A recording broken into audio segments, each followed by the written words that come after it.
Bismillahirrahmanirrahim. Assalamualaikum warahmatullahi wabarakatuh.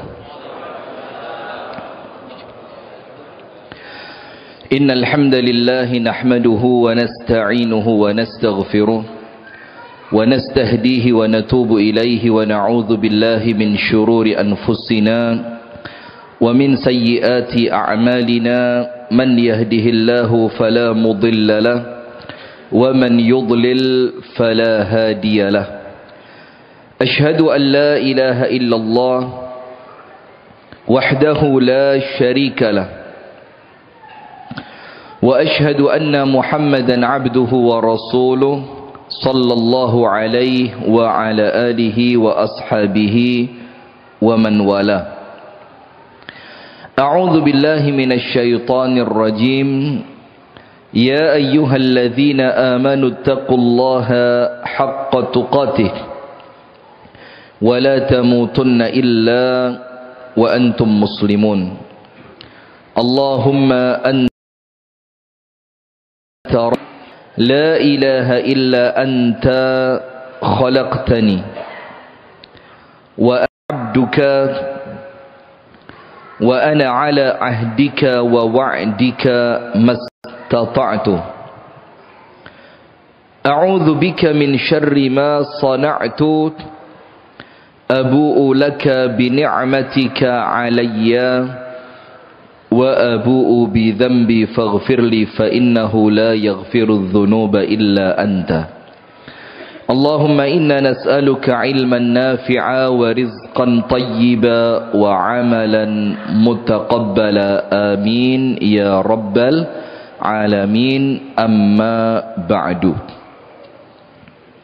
Hadirin sekalian, ibu-ibu dan bapak-bapak, teman-teman serta adik-adik sekalian, jamaah kajian Masjid Namirah Lamongan, yang semoga kita bersama senantiasa dimuliakan oleh Allah. Amin. Semoga kita senantiasa dirahmati oleh Allah, diberkahi oleh Allah, dan terus mendapatkan bimbingan, taufik dan hidayah dari Allah Subhanahu wa ta'ala. Amin. Jamaah yang dirahmati oleh Allah, kita bersyukur kepada Allah di malam hari ini Allah pertemukan kita dalam majelis ta'lim yang insyaallah di tempat yang semacam ini Allah Ta'ala mengabulkan doa-doa kita.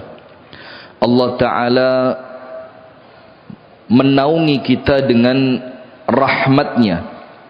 Bahkan sampai pun dikatakan di dalam hadis yang sahih, itu seluruh ikan yang ada di semua laut di dunia ini itu memohonkan ampun untuk orang yang sedang menuntut ilmu. Maka supaya kita mendapatkan semua keutamaan-keutamaan tadi, termasuk ampunan dosa untuk orang yang di majelis ilmu, agar kita mendapatkan semua keutamaan itu, maka satu syarat utama harus terpenuhi, niatannya harus ikhlas lillahi ta'ala. Kita niatkan benar-benar kita duduk di sini, kita ingin ibadah kepada Allah, kita ingin mendekatkan diri kepada Allah, kita ingin semakin mengenal Allah Ta'ala melalui syariat-syariatnya. Kita ingin dengan bertambahnya ilmu, bertambah pula ketaatan kita kepada Allah Subhanahu wa ta'ala. Amin.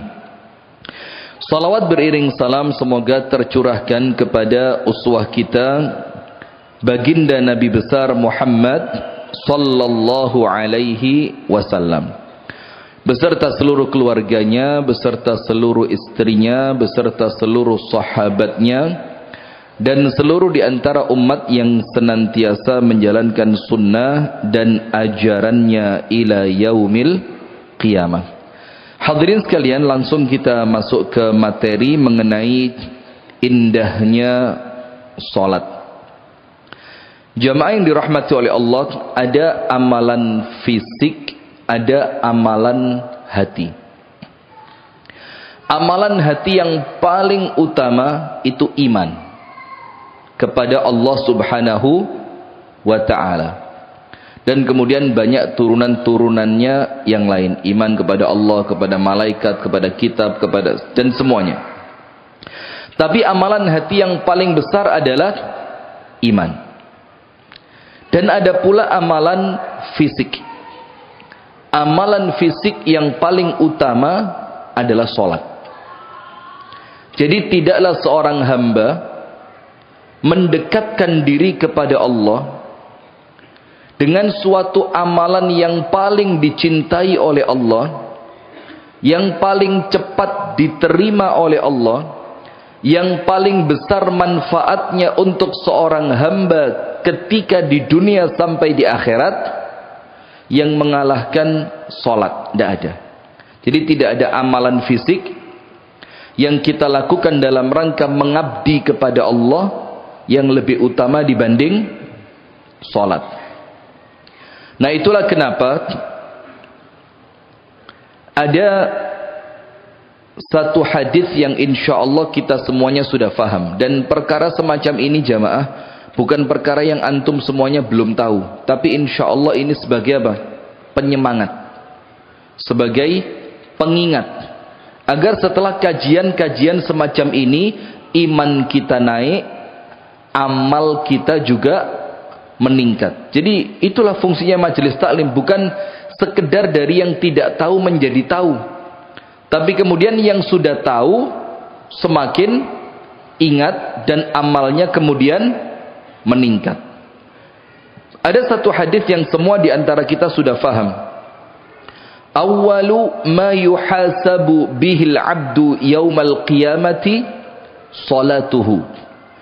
Amal yang pertama kali kelak akan Allah hitung, akan Allah hisab, akan Allah nilai dari seorang hamba kelak pada hari kiamat, amalan tersebut adalah salat. Jadi lanjutan hadisnya ini bisa menunjukkan kepada kita kira-kira nanti di hari kiamat saya selamat atau tidak. Cukup dilihat dari apa? Salatnya. Maka lanjutan hadisnya mengatakan awwalu ma yuhasabu bihil abdu yaumal qiyamati salatuhu. Perkara pertama yang akan Allah hisab nanti dari seorang hamba pada hari kiamat adalah salatnya. Terus dilanjutkan apa? Apabila salatnya baik, saluha sairu amalihi, maka semua amalannya ikut baik. Bukan kemudian yang jelek oleh Allah dihitung baik, bukan. Tapi apa? Orang kalau sholatnya baik, maka kebaikan sholat itu akan menular pada kebaikan-kebaikan yang lain. Di rumahnya baik, di tempat kerja juga baik, akhlaknya baik, muamalahnya baik. Kalau dia seorang pedagang, dengan sholat itu pedagang, dia akan berdagang dengan cara yang jujur, dia tidak akan curang. Nah, maka korelasi hadis ini jamaah artinya begini. Berarti kalau ada orang sholat, kemudian kebaikan sholatnya itu tidak tercermin di dalam kehidupan sehari-harinya, maka pada hakikatnya sholatnya belum baik. Maka hati-hati. Kalau sholat kita belum baik dengan ciri ibadah-ibadah yang lain belum baik, muamalah belum baik, akhlak juga belum baik, maka silahkan video call dengan malaikat maut. Pasang HP, nanti kalau mau cari nomor teleponnya datang ke Gunung Kidul. Sudah ada yang tahu di sana. Kemarin karena Idul Fitrinya menentukannya telepon sama malaikat katanya. Atau malah sama Allah langsung, lupa saya. Tidak penting lah ya. Pokok video call sama malaikat, ngomong, malaikat kira-kira nanti mau sowan ke rumah saya kapan? Mau nyabut nyawa saya kapan? Kalau malaikatnya bilang minggu depan, maka Anda minta tunda. Oh malaikat gini ya, nanti kirim nomor rekening, kita bisa hitung-hitungan, kalau nambah setahun nambah berapa duit. Bisa enggak kira-kira begitu? Tidak bisa. Maka artinya ketika sholat itu kebaikannya belum tercermin dalam kebaikan amal yang lain, maka Anda jangan berani-berani meninggal dunia. Kenapa? Mesti di alam kubur sengsara. Karena kalau sholatnya tidak baik, semuanya dihitung tidak baik. Kalau sholatnya tidak baik, kemudian yang lain juga tidak baik, kira-kira di alam kuburnya baik apa tidak? Berani mati kalau sholatnya belum baik? Tidak akan berani. Dan begitu pun sebaliknya. Wa in fasadat fasada sairu amalihi. Kalau sholatnya buruk, maka akan menular keburukannya pada amal-amal yang lain. Berarti jamaah, kalau pengen tahu sholat kita baik atau tidak, itu dilihat dari muamalah setelah sholat. Lisannya terjaga apa tidak? Mampu tidak dia untuk melakukan ghadzul basar, menundukkan pandangan? Akhlaknya baik apa enggak? Kalau dia kembali bekerja, di tempat kerjanya curang atau tidak? Nah, itu semua berpengaruh pada sholat. Nah, itulah kenapa salah satu ciri orang itu diinginkan kebaikannya oleh Allah, itu cirinya apa? Allah berikan dia taufik untuk bisa sholat dengan baik. Karena ketika Allah gerakkan hatinya, dia mampu sholat dengan baik, maka kebaikannya sholat ini akan menjadikan amalnya dia yang lain juga ikut baik. Nah, maka dengan itu penting kembali dan berulang kali, diulang-ulang terus untuk belajar bagaimana sih pentingnya sholat, apa sih faidahnya sholat, apa sih cara-cara yang menjadikan sholat saya kemudian baik, dengan mempelajari apa? Indahnya sholat. Nah, sekarang yang kedua, itu tadi yang pertama. Jadi kalau sholatnya baik, semua dianggap baik. Kalau sholatnya buruk, semua dianggap buruk. Berarti kalau mau lihat sholatnya baik atau buruk, dilihat bukan ketika sholat, tapi setelah sholat. Maka ada istilah kan, sholatil wapi, tapi lek ngomong nyelekit. Ada yang seperti itu ibu-ibu? Atau jangan-jangan panjenengan semua ini? Enggak, kalau anda kan yo sholatnya enggak baik, lisannya yo nyelekit ya. Ngamuk, puri. Oh, mengaji kok purian. Nah sudah, maka kalau ada orang ditanya, lu sholatil api, tapi lek ngomong kok nyelekit, maka yo itu ciri bahwa sholatnya belum baik. Nah maka tolak ukurnya itu dilihat setelah sholat. Kenapa begitu? Inna sholata tanha anil fakhsyai wal munkar. Kalau sholatnya sempurna, sholatnya diterima, sholatnya baik, maka sholat itu penjaga kita. Dengan sholatnya tadi, kita tidak akan macam-macam. Maka ternyata kalau kita sudah sholat, lah kok tidak bisa menahan diri dari yang keji dan munkar, maka yo Anda silakan koreksi kembali sholatnya. Mungkin niatannya, bahkan mungkin wudhu dan bersucinya, mungkin pakaiannya tersingkap, mungkin pakaiannya terkena najis segala macam, maka yo silakan dicek aja mana bagian yang salah di dalam sholat Anda. Maka ada satu cerita, Amirul Mukminin Umar ngirim pasukan perang. Tidak lama setelah pasukannya dikirim, komandan peletonnya ngirim surat. Ngirim apa? Surat. Minta pasukan tambahan. Dikirimi pasukan tambahan sama Amirul Mukminin. Pasukan tambahannya datang, perang lagi, komandannya nulis lagi, panglima perangnya minta pasukan tambahan. Apa katanya Umar? Perbaiki sholat kalian, karena pertolongan itu datang dengan baiknya sholat. Ternyata apa?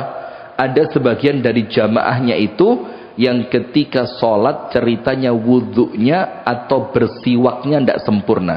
Akhirnya dengan itu jamaah, apa yang terjadi? Akhirnya dengan itu mendapatkan kekalahan di dalam perangnya. Sudah. Sekarang poin yang kedua. Salah satu yang menunjukkan indahnya sholat, sholat ini sama sekali berbeda dengan ibadah yang lain. Sama sekali berbeda. Ini ibadah yang paling spesial, yang paling utama, yang paling keren.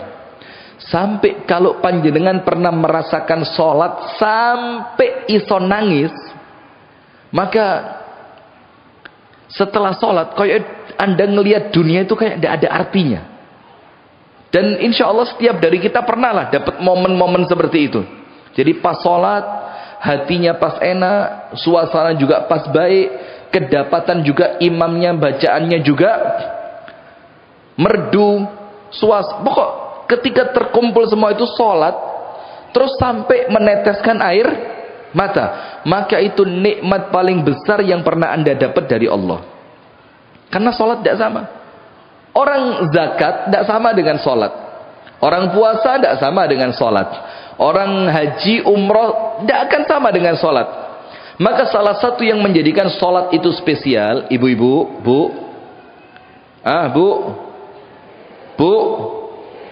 panjenengan nggih sholat sehari berapa kali? Berapa kali? Loh, bingung kan? Ini padahal perkara prinsip loh ini. Sehari sholat berapa kali ibu-ibu? 5 ya? 5. Alhamdulillah. Berarti gak sunnah belas. Wis gak apa-apa. Berarti ibu-ibu boleh lah. Buat ibu-ibu boleh, gak apa-apa wis. Ibu-ibu pokok cukup sholat 5 waktu, poso Ramadan, menjaga kehormatan, taat suami, masuk surga. Tapi ya abot. Sudah begini.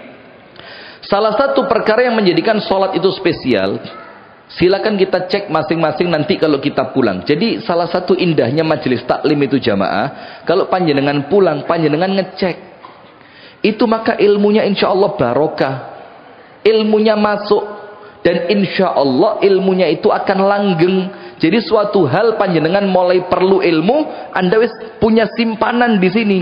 Jangan mulai ngaji turu, menelali gak ditulis eman. Begini, Anda silakan cek semua perintah Allah kepada Nabi Muhammad, semua itu Allah perintahkan dengan perantara malaikat Jibril. Betul apa enggak? Itu semuanya lewat malaikat Jibril. Perintah jihad, perintah untuk memerangi orang-orang yang memerangi agama Islam, perintah untuk menunaikan zakat, perintah untuk hijrah, perintah untuk memulai dakwah terang-terangan, perintah untuk menyampaikan risalah dari Allah, semuanya lewat malaikat Jibril. Kecuali perintah apa? Salat. Dan panjenengan tahu momennya apa? Allah memanggil Nabi Muhammad ketika Al-Isra wal Mi'raj. Untuk salah satu kepentingannya adalah memerintahkan wajibnya sholat. Itu momen terjadi di saat apa? Apa? Lah iya, Isra Mi'raj itu di momen apa? Ramadan. Barakallahu fiik. Amul Huzn. Ketika Rasulullah sedang apa? Sedih. Dengan wafatnya siapa? 2 orang penting dalam hidupnya Nabi Muhammad. Yang pertama, wafatnya pamannya yang bernama Abu Talib. Yang kedua, wafatnya istri yang paling menopang dakwahnya, Siti Khadijah radhiyallahu taala anhuma. Nah, maka di sini ada makna jamaah. Jangan kemudian sekedar Isra Mi'raj. Enggak. Ketika Allah melakukan Isra Mi'raj terhadap Nabi Muhammad, Al-Isra diperjalankan di waktu malam dari Mekah menuju Baitul Maqdis. Semoga Allah berikan pertolongan kepada saudara kita di Palestina, Allahumma amin. Kemudian sampai Baitul Maqdis, di Mi'raj.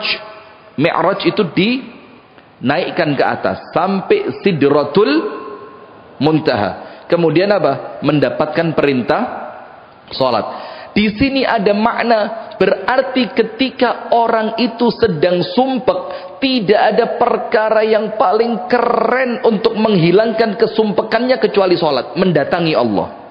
Nabi Muhammad sumpek dalam tanda kutip. Karena tidak mungkin bahasa sumpek untuk Nabi Muhammad itu tidak cocok.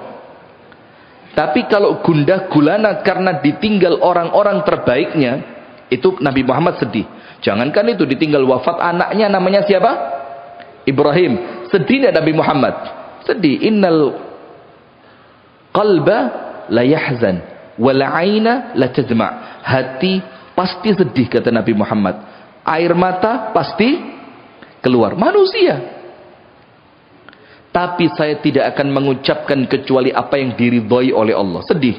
Nah, apalagi wafatnya dua orang utama ini yang menjadikan Nabi Muhammad sedih, karena Nabi Muhammad pisah. Enggak. Nabi Muhammad ngerti perpisahan dunia itu cuma sementara.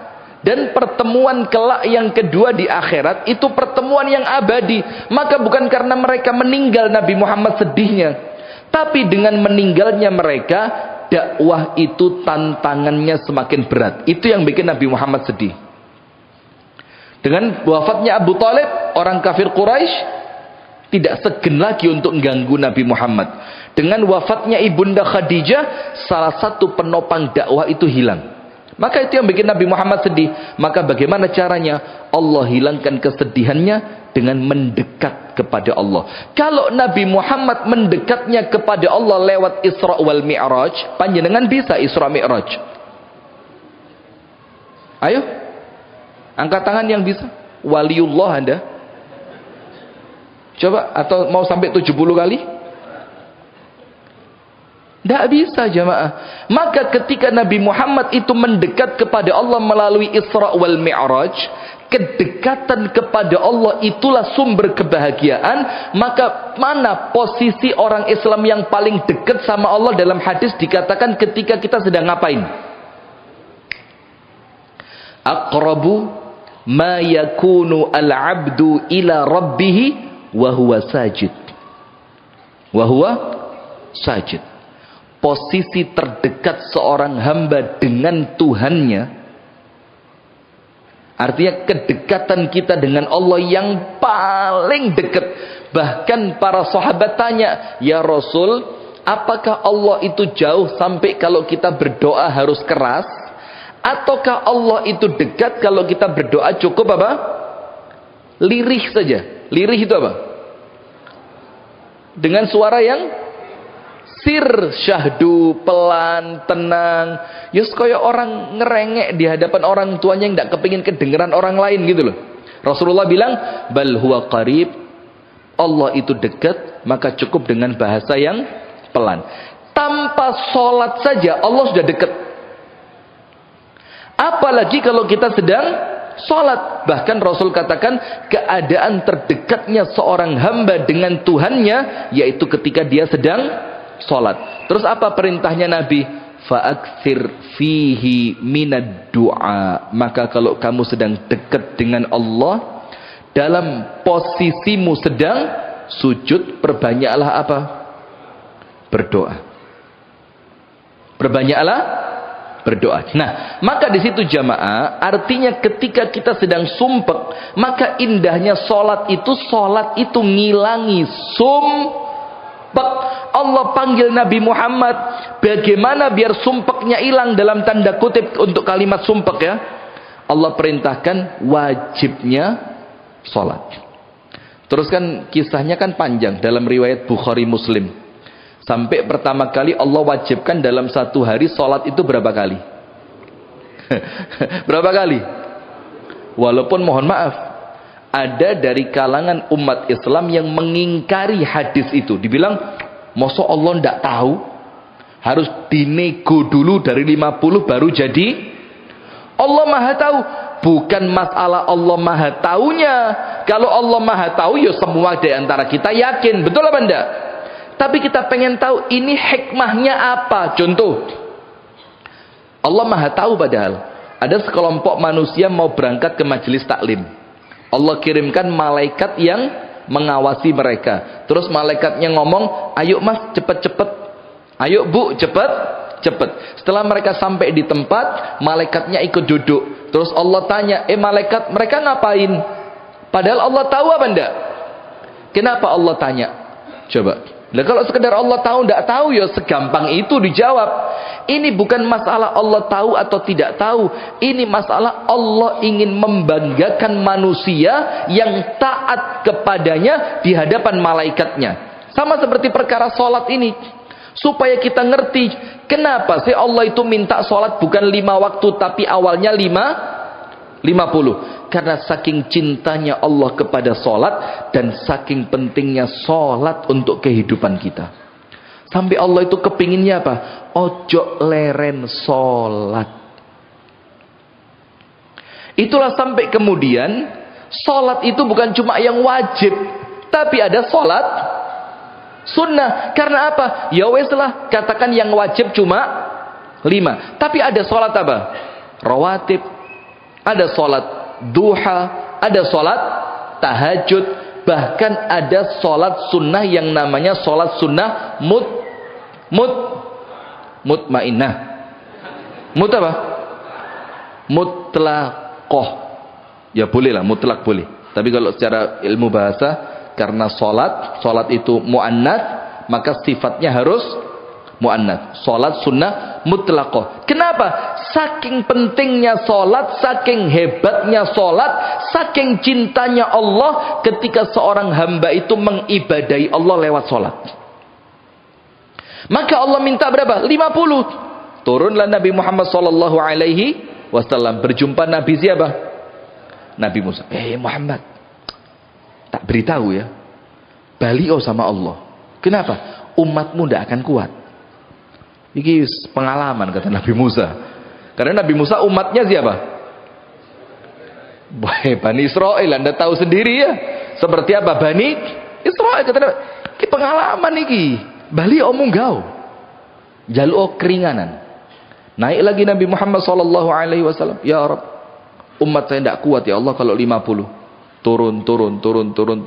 Ketemu Nabi Musa balik. Ketemu Nabi Musa balik. Ketemu Nabi Musa balik. Sampai terakhir Nabi Muhammad turun kepada Nabi Musa. Sama Nabi Musa ditanya, berapa? 5. Balik. Balik. 5 abot. 5 berat. Karena umat zaman dulu sholatnya berapa? Di waktu pagi dan sore. Itu tok sholatnya. Maka harapannya Nabi Musa, ya padakno lah mbek umat sebelumnya. 2 saja. Kenapa umatmu dapat 5? Tidak akan kuat. Ternyata Nabi Muhammad ngomong apa? Istahyaitu mir Rabbi. Ndak wis, malu sama Allah.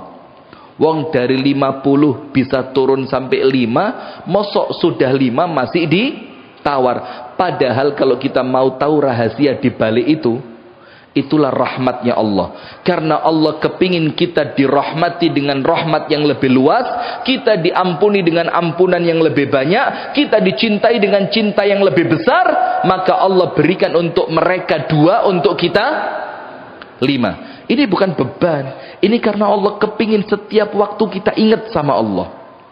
Itu loh indahnya sholat ini.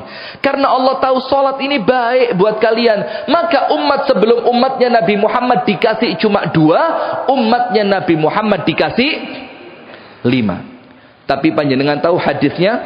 Dalam hadis yang sahih, dalam riwayat Al-Imam Al-Bukhari, Fahiyya khamsuna fi ummil kitab. Sholat untuk kalian itu di dalam ummul kitab, catatannya Allah, itu tercatat untuk kalian 50.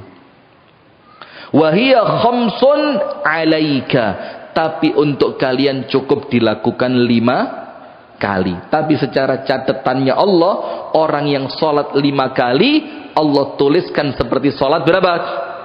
50. Nah, termasuk ini jamaah. Termasuk bagaimana Allah meminta kita sholat itu. Ini Anda bisa buka nanti dalam Al-Quran begini. Dalam surat As-Saffat. Surat apa? As-Saffat. Ayat yang paling terakhir. 3 ayat terakhir. Tidak usah ditulis ya. Tidak usah. Apal kabeh kan. Ibu-ibu paling apal. Wong rego Lombok ya apal. Masuk ayat Quran ke apal. Cabai sekarang berapa Bu? Naik ya? Apa sudah turun? Oh sudah turun ya. Berapa sekarang per kilo? Soporun di tempat saya lebih mahal, tak ekspor ke sini. Berapa cabai Bu? 25. Ya sik murah genku berarti. Mau beli dari saya enggak? Totolan. Enggak boleh jualan di masjid. Begini. Allah Ta'ala berfirman di 3 ayat terakhir surat As-Saffat. Walaqad na'lamu annaka yadhiqu sadruka bima yaqulun. Allah berfirman, dan sungguh kami tahu, kata Allah, bukan kami tidak tahu, bahwasannya dirimu itu sempit hatinya. Karena apa? Bima yaqulun, karena apa yang mereka ucapkan. Berarti ibu-ibu sing gampang baperan itu yakin kurang sholat. Gampang baperan ngelihat statusnya temen, nyindir aku, mentolo tak perkes lambene. Ibu-ibu ini loh ya. Terus ustaz ceramah, malah nyindir maneh. Ceramah lek ra nyindir apa ya ora iso. Loh, kalau panjenengan ndak kesindir ndak usah datang ke pengajian. Betul ndak? Jadi kalau pengajian kesindir ya memang itu yang dicari supaya memperbaiki, untuk sarana introspeksi. Mana yang perlu diperbaiki ditandani. Lah panjenengan ke bengkel, montirnya tanya, "Rusak apa nih, Mas?" Gak ono sing rusak. Apa kira-kira kata bingkile? Terus diapa nih, Mas? Dijebol lah merisan mesinnya ya. Engko lek jebol tak dandani. Kan tidak mungkin. Anda ke bengkel karena mesinnya apa? Nah, kita ini semuanya ya bukan merasa kita ini rusak, tapi yo sadar diri lah, sadar diri. Nah, maka Allah berfirman, "Walaqad na'lamu annaka yadhiqu sadruka bima yaqulun." Kami tahu Muhammad, kami tahu, kata Allah. Bukan kami membiarkan, bukan kami itu cuek, bukan kemudian kami itu ingin kamu celaka, ingin kamu enggak. Tapi supaya umatmu dapat pelajaran, kami tahu hatimu sempit atas apa yang mereka ucapkan. Engkau dibilang tukang syair, engkau dibilang tukang sihir, engkau dibilang orang gila, anak-anakmu diceraikan dari suaminya. Kami tahu, kata Allah. Terus obatnya apa? Fasabbih bihamdi rabbika wa kum minas sajidin. Fasabbih, maka balaslah omongan mereka yang bikin hatimu sumpek tadi dengan apa? Tasbih. Ucapkan apa? Subhanallah, subhanallah. Atau secara umum zikir apapun. Pokoknya sumpek wiritano. Dan semuanya tahu kan? Alladzina amanu wa tatma'innu qulubuhum bi dzikrillah. Ala bi dzikrillah tatma'innul qulub. Dengan zikir hati menjadi apa? Tenang. Maka Allah mengatakan kepada kita semua ini, Bu, sing baperan, Bu, mana angkat tangan? Mana yang baperan? Angkat tangan. Kalau tidak mau angkat kaki lu nanti. Wah, itu ngaku, Masya Allah, bagus, Bu. Sepanjang sama kayak istri saya, baperan pol. Pokoknya saya kalau pengajian sudah ngomong poligami itu pulang baper istri saya. Padahal tidak usah khawatir, orang itu lek ake ngomong wedi. Jadi orang itu tong kosong. Jadi lek ceritane poligami berarti gak wani, sehingga dia cuma memuaskan lewat kata-kata saja. Tapi sing meneng-meneng ini malah medeni. Yang diem-diem ini malah menakutkan ini. Serius. Maka kalau panjenengan punya suami kok menengan, wah wis, hati-hati. Mulai kompor rumah tangga muncul ini ya. Nah, sudah. Maka apa obatnya? Allah berfirman, obatnya zikir. Obatnya apa? Zikir. Dan panjenengan tahu zikir paling utama itu apa? Salat. Maka ayatnya oleh Allah dilanjutkan, fasabbih bihamdi rabbika wa kum minas sajidin. Maka bertasbihlah kepada Tuhanmu dan termasuklah di antara orang-orang yang sujud. Sujud di sini maksudnya panjenengan sama Allah disuruh apa? Salat. Contoh yang lain. Dalil bahwa sujud itu bermakna sholat apa? Ada seorang pembantu Nabi Muhammad yang kerjaannya dia itu cuma dua, membawakan sendalnya Nabi dan menyiapkan air wudhunya Nabi. Terus Nabi Muhammad mau terima kasih sama orang itu. Nabi Muhammad bilang apa? Sudah, saya ini mau terima kasih sama kamu, silahkan kamu minta apapun saya kasih. Ternyata orang itu mintanya apa? As'alu murafaqataka fil jannah. Saya minta jadi teman panjenengan di surga. Permintaannya lihat, coba kita yang ditawari Alphard. Njaluk tak kei rabi maneh. Njaluk tak kei ruko 5 lantai punya 5. Nah, kalau disuruh minta, kita mesti mintanya duniawi. Tapi sahabat Nabi ngerti, kalau saya mintanya dunia, dunia cuma berapa tahun. Saya minta kenikmatan yang abadi, maka mintanya apa? Saya minta jadi teman panjenengan di surga. Nabi Muhammad juga kaget, waduh. Loh, teman saya di surga itu para nabi, para rasul. Lah sampean sopo? Kan bingung ini. Maka ada obatnya. Apa itu? Tolonglah saya, kata Nabi Muhammad, untuk mewujudkan keinginanmu mendampingi saya kelak di surga dengan apa? Bikathratis sujud, dengan memperbanyak sujud. Bukan berarti moro-moro sujud, kate turu sujud. Bukan, artinya di sini apa? Salat. Dan ini pula dalil untuk salat sunnah mutlak. Ini dalilnya. Nah, maka ketika Allah berfirman dalam surah As-Saffat, ini kalau yang ini tidak usah diedit, ini sama ini ya. Allah berfirman begini, "Walaqad na'lamu annaka yadhiqu sadruka bima yaquluna fasabbih bihamdi rabbika wa kum minas sajidin." Maka kalau kepingin sumpeknya hilang, Allah suruh zikir dan salat. Dan sebaik-baiknya zikir adalah zikir yang dibaca di waktu salat. Dan panjenengan tahu Imam Nawawi mengatakan apa? Ajma'atil ummatu ala anna afdhala dzikri tilawatul Quran. Umat Islam sudah sepakat, ibu-ibu, bahwasannya utama-utamanya zikir itu qiraatul Quran. Dan qiraatul Quran yang paling utama, silakan dicek di kitab-kitab itu, adalah qiraatul Quran yang digunakan untuk sholat. Maka ayatnya klop, disuruh zikir. Sebaik-baiknya zikir adalah tilawatul Quran. Dan sebaik-baiknya tilawatul Quran adalah tilawah yang digunakan untuk sholat. Ketika sholat, maka setiap orang yang sholat mesti sumpahnya hilang.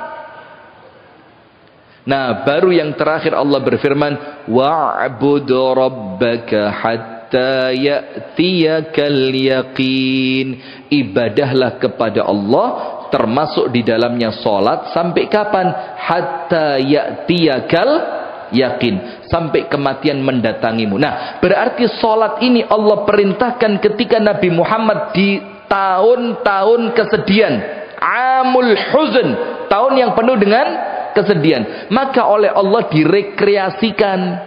Rekreasinya apa? Mendekat kepada Allah. Berarti kalau kita ingin mendekat kepada Allah, mendekatnya lewat apa? Salat. Yaitu rekreasi kita. Dan ketika Isra Mi'raj, Allah tahu Nabi Muhammad mendekat dengan saya, tenang. Sementara umatnya bagaimana? Maka Allah wajibkan salat yang awalnya 50 jadi 5, tapi dalam catatan ditulis 50. Nah, kemudian di antara perkara yang menunjukkan indahnya salat, ini ada satu hadis riwayat Al-Imam At-Tabrani dan diriwayatkan pula oleh Al-Imam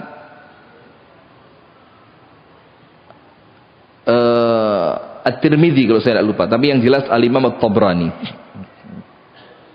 Dan hadis ini dihasankan oleh Al-Imam Al-Munziri dan Asy-Syaikh Al-Albani. Jadi Asy-Syaikh Al-Albani mencatatkan hadis ini, mentakhrij hadisnya hasan. Rasulullah sallallahu alaihi wasallam bersabda,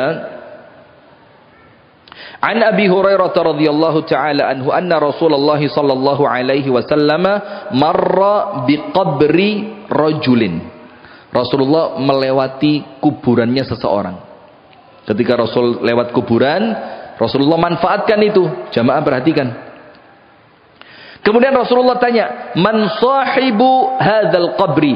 Ini kuburannya siapa? Kalau Rasul tanya mesti ada sesuatu ini. Mesti ada sesuatu.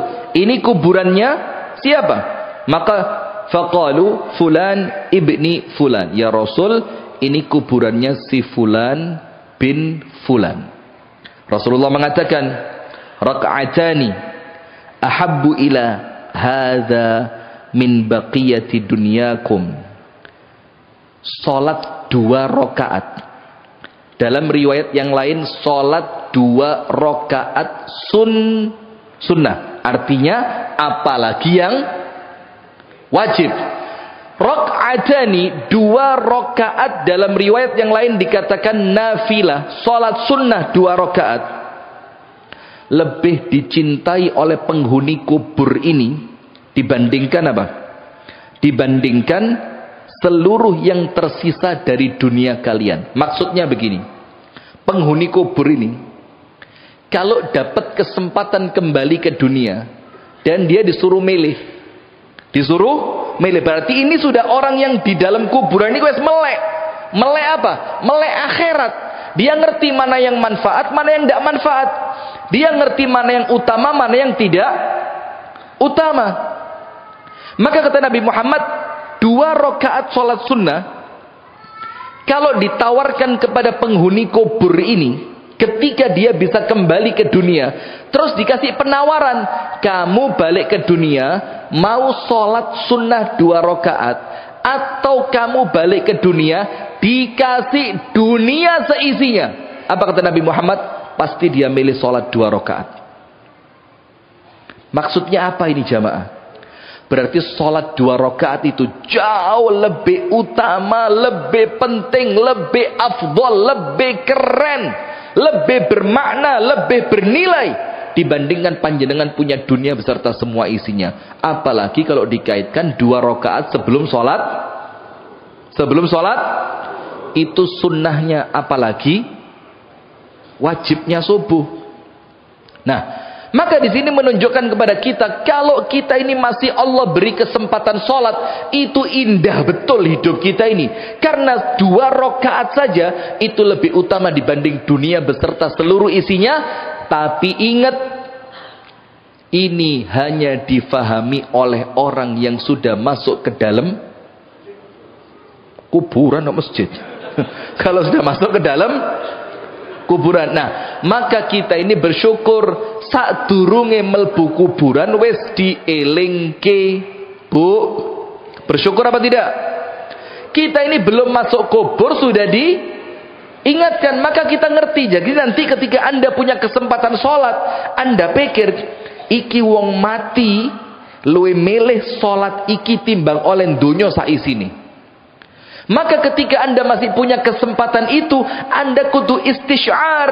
Apa istisyar itu? Ngerasakno, ini saya sedang mengamalkan suatu ibadah yang tidak bisa ditukarkan dengan dunia beserta isinya. Iki luwih apik. Kemudian berikutnya, yang kita perlu tahu, saya catat di sini ada 5. Ini seperempat jam selesai. Memang tidak cukup, pengajian 1 jam itu tidak cukup. Kami di Malang ngaji itu sudah normal 1,5 jam. Jadi kalau di Malang, kalau majelis taklim itu mesti mulai jam 8 selesai 8:30, mulai jam 7 selesai 8:30. Jadi hampir semua majelis taklim di Malang itu sekarang 1,5 jam. Karena apa? Memang Ustadz kadang seneng ngomong negara ya. Sak jam itu gak kerasa. Tapi sing lungguh iki mulai geringgingan. Ustadz gak kerasa, kene geringgingan iki. Coba lihat, mulai kenceng sih gile. Bukan cuma kenceng ya, kenceng yang dipijeti kan. Nah, coba itu. Ada teman tadi pindah sejatahnya buat anak senderannya digawe. Karena sudah memang capek memang ya. Sudah, wis fokus. Ada 5. Nomor 1. Salat itu kekuatan. Salat itu apa? kekuatan. Apa dalil kalau orang yang sholat pasti kuat? Kuat jasmani dan juga kuat rohani. Anda nanti pulang, panjenengan buka surat Al-Muzammil. Surat apa? Al-Muzammil. Dari ayat pertama sampai ayat yang ke-10. Anda fahami bahwa Quran itu zikir paling baik. Apalagi ketika Quran itu dibaca di waktu sholat. Maka akan memunculkan kekuatan. Dan orang yang sholatnya istiqomah, semua yang dia lakukan insya Allah berhasil. Coba, kurang indah apa sholat ini? Kalau sholatnya istiqomah, sholatnya khusyuk, dia baca Quran dengan tartil di dalam sholatnya, hampir semua bisa dipastikan yang dia lakukan mesti sukses, mesti berhasil. Dalilnya apa? Al-Muzammil 1 sampai 10. Ya ayyuhal muzammil. Ini Nabi Muhammad barusan dapat Iqra. Barusan dapat apa? Iqra. Pulang ke rumah ibunda Khadijah, menggigil. Seket kate istirahat. Allah tidak biarkan Rasulullah itu istirahatnya salah. Allah tidak biarkan. Maka Allah tunjukkan istirahat terbaikmu itu apa? Ya ayyuhal muzammil. Orang yang sedang selimutan, disuruh bangun. Qumil laila illa qalila. Karena waktu itu sholat 5 waktu belum diwajibkan. Maka untuk Nabi Muhammad treatmentnya apa? Tahajud. Apalagi kalau sholat wajibnya baik, ditambahi sedikit tahajud, insya Allah top markotop. Allahumma amin. Mudah-mudahan kita semua sama Allah dimudahkan. Amin. Sudah? Allah panggil, selimutan, qum, bangun. Bukan itu istirahatmu. Jadi bukan dengan tidur istirahatmu. Qumil laila illa qalila. Istirahatmu dengan apa? Salat. Nisfahu awin qus minhu qalila auzid alai. Kalau kamu kuat, separuh malam. Salat atau separuh malam. Kalau tidak kuat, kurangi dari separuh malam. Tapi kalau kamu kuat, ditambahi boleh. Terus apa? Warattilil Qur'ana tartila. Dan bacalah Al-Quran dengan tartil. Sekarang kita mau tanya, ya Allah, kenapa Nabi Muhammad baru dapat wahyu Iqra bismi rabbikal ladzi khalaq dan seterusnya, pulang ke rumahnya baru tenang sedikit, diselimuti sama istrinya, baru mau tidur, mau istirahat, dibangunkan untuk sholat. Kenapa? Lihat ayatnya. Inna sanulqi alaika qawlan thaqila. Thaqil itu apa? Thaqil itu wabot. Kalau kita artikan bebas, cepat bangun, cepat sholat, supaya kamu kuat, karena sebentar lagi kamu bakal dapat tugas berat. Faham tidak? Jadi treatmentnya Allah supaya Nabi Muhammad itu kuat menjalani tugas berat ini, treatmentnya disuruh apa? Sholat. Lah terus bagaimana orang yang suka mengeluh, uripe abot, golek kerjaan angel, duit sempit, sudah tahu hidupnya berat, lah kok gak mau? Ya tidak ngerti apa-apa ini orang.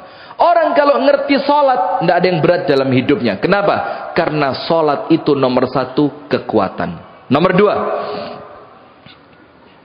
sholat itu ketenangan. Sholat itu apa?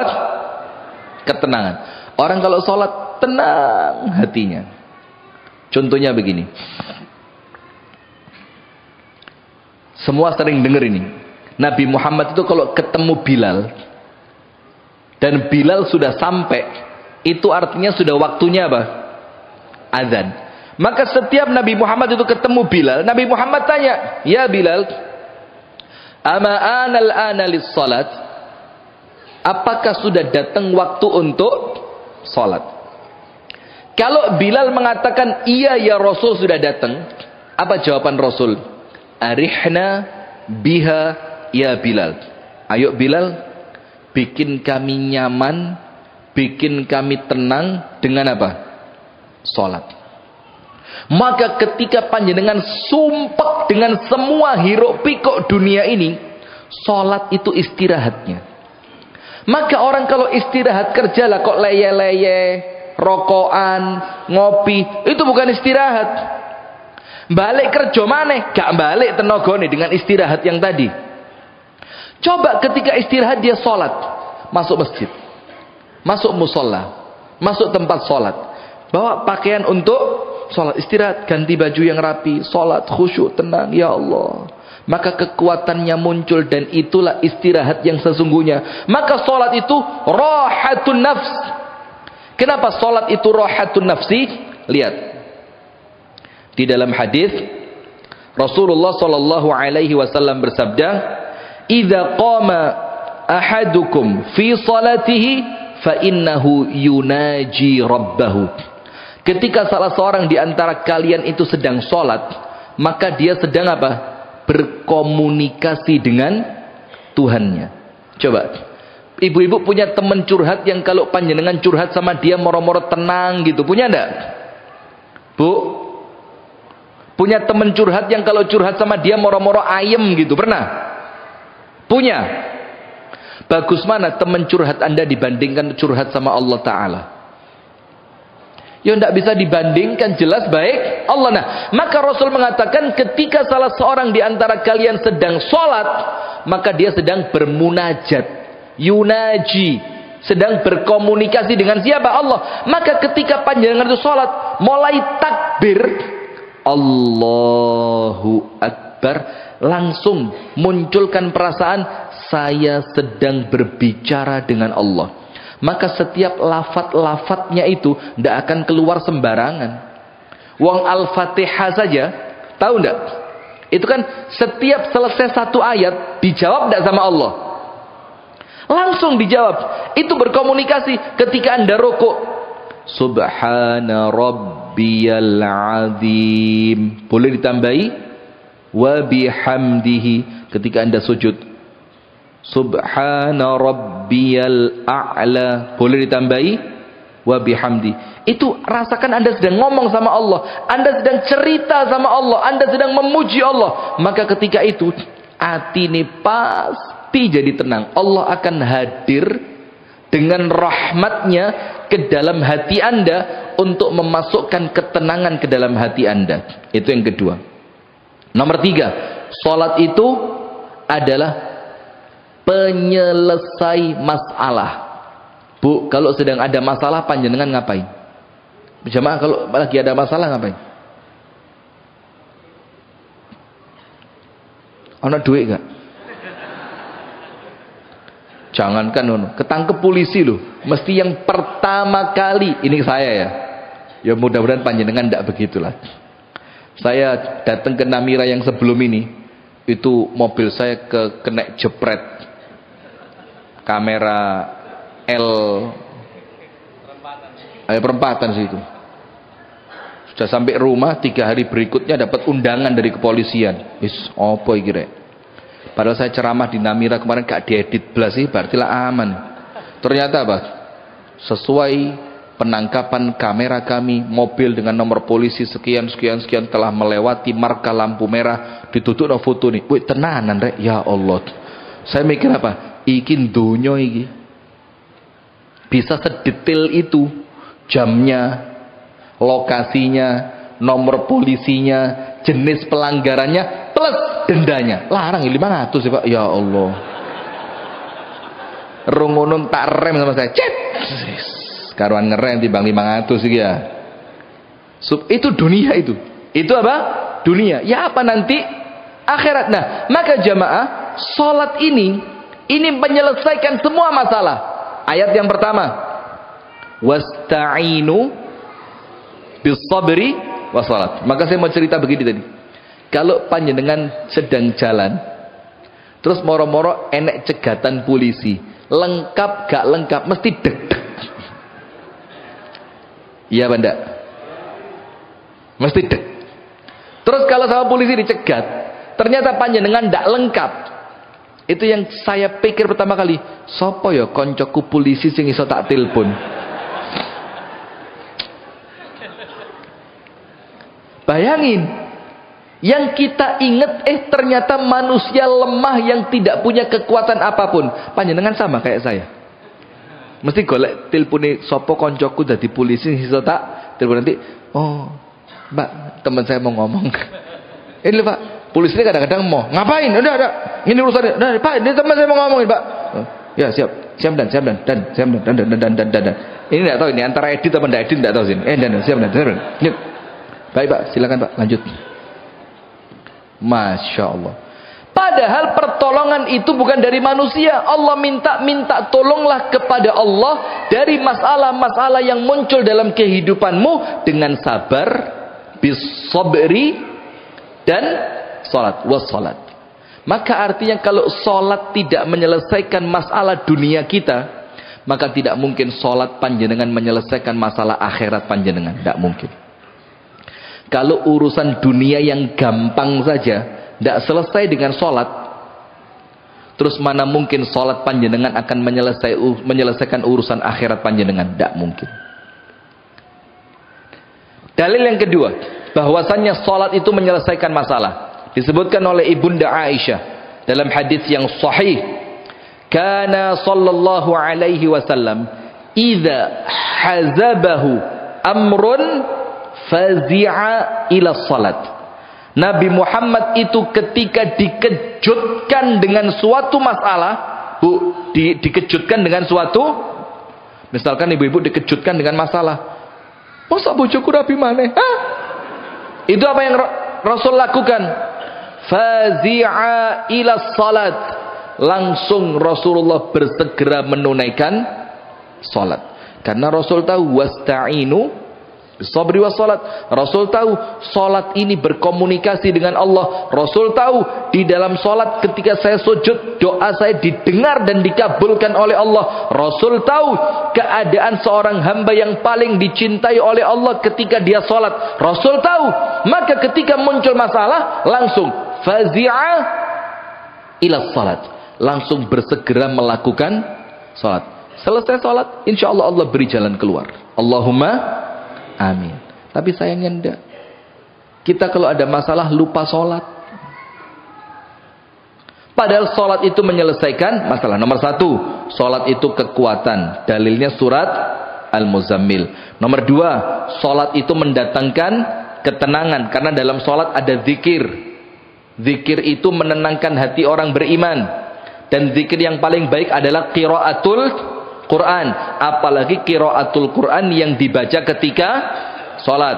Termasuk dalilnya juga Rasulullah ngomong sama Bilal, tenangkan kami dengan sholat. Maka sholat ketenangan. Nomor tiga, sholat itu penyelesaian dari masalah. Nabi Muhammad kalau ada masalah langsung sholat. Wasta'inu bisabri wassalat. Maka ibu-ibu mumpung belum kedaden, kalau nanti moro-moro Anda dengar berita bojomu rabi maneh, supaya Anda tahu bagaimana solusinya, langsung apa?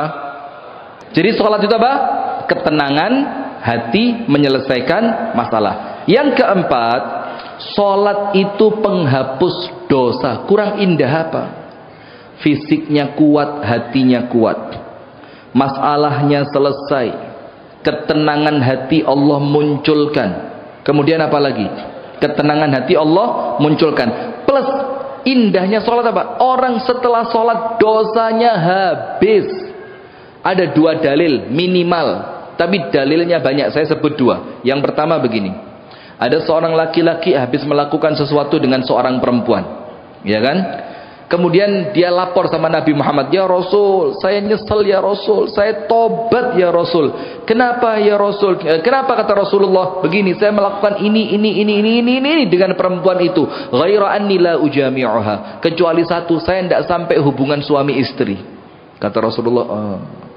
Setelah itu terpotong waktu sholat.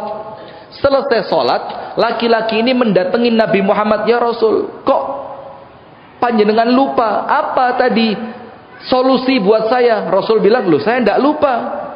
Terus bagaimana masalah saya? Rasulullah bilang, "Ama shallaita ma'ana?" Loh, panjenengan tadi kan ikut sholat bareng kami. Dia bilang, "Na'am, shallaitu ma'ak." Saya sholat bareng panjenengan. Apa Rasul bilang? "Insharif, sudah pulang aja. Dosamu sama Allah sudah diampuni." Subhanallah, lihat.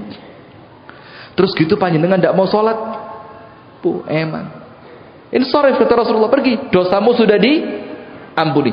Padahal ini bukan dosa kecil loh ini. Sama perempuan loh ini. Macam-macam, sak-macamnya. Dalil yang kedua, Rasulullah SAW bersabda, "Ma min rajulin yuznibu dzamban thumma yaqumu fayatatahharu thumma yusalli thumma yastaghfirullah illa ghafaralah." Tidaklah ada seorang manusia melakukan dosa.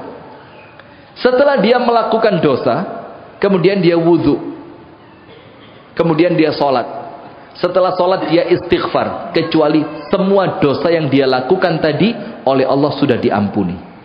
Oleh Allah sudah diampuni. Subhanallah. Coba lihat, sholat itu penghapus dosa. Dan yang terakhir, sholat itu untuk narik rezeki. Bu, ilfil kabeh ibu-ibu. Allah. Tenang bu, aman, dunia tidak pecah. Sudah, yang terakhir, yang kelima, sholat itu penarik apa? Rezeki. Panjenengan nanti pulang, buka di surat Toha ayat 132. Itu salah satu ayatnya. Surat apa? Toha. Ayat berapa? 100. Ayat berapa bu? 132. Ayat berapa ustazah? 132. Tulis G. Toha 132. Allah Ta'ala berfirman di sana, "Wa'mur ahlaka bis-salati wastabir 'alaiha." Dan perintahkanlah keluargamu untuk melaksanakan salat. Wastabir 'alaiha. Dan sabarlah untuk mendirikan sholat. Maka ketika kita sholat, Allah minta mendirikannya dengan apa? Sabar. Sing telaten, sing istiqomah ketika sholat. La nas'aluka rizqa. Allah bilang, kami tidak minta rezeki sama kalian. Kami tidak minta rezeki sama kalian, kata Allah. Nahnu narzuquk. Justru kami yang memberi rezeki kepada kalian. Wal aqibatu littaqwa. Dan kesudahan yang baik nanti di hari kiamat untuk orang-orang yang bertakwa. Maka dalam ayat ini takwa itu ya sholat tadi. Dan Allah berfirman, perintahkan keluargamu untuk sholat. Kami tidak minta rezeki, kami yang ngasih rezeki. Apa tafsirnya ayat ini? Disebutkan oleh para ulama, inilah rahasia pembuka pintu rezeki, yaitu sholat. Maka jamaah sekalian, eman kalau kita tidak sholat. Karena sholat itu bukan beban. Sholat itu kebutuhan. Sholat itu rezeki. Sholat itu kekuatan. Sholat itu ketenangan. Sholat itu menyelesaikan masalah. Sholat itu narik rezeki. Sholat itu menghapuskan dosa. Coba ibadah apa selain sholat yang seperti itu? Maka itulah kenapa Allah cinta betul dengan orang yang sholat. Allah sayang betul dengan orang yang sholat. Sampai umat sebelum Nabi Muhammad dikasih cuma 2, kita dikasih berapa? 5. Itu pun pahalanya bukan 5 tapi seperti 50. Maka jamaah sekalian, semoga setelah pengajian ini kita menjadi orang yang semakin sholatnya itu kroso jurune ati. Sholat itu sesuatu yang betul-betul kita tunggu. Maka saya ingat betul nenek saya dulu, jidah saya dulu, waktu masih hidup, kalau dengar azan itu ngomong apa? Alhamdulillah iso sholat maneh. Subhanallah. Dan meninggalnya husnul khatimah. Meninggalnya di rumah sakit, ngajak anaknya sholat duha. Pas selesai sholat duha, meninggal dunia. Itu pas di rumah sakit. Kenapa? Karena sholat itu untuk beliau bukan beban tapi nikmat. Barakallahu fikum. Itu yang dapat saya sampaikan. Semoga ada manfaatnya. Mohon maaf apabila ada kurang dan salahnya. Barakallahu fik. Subhanakallahumma wa bihamdika.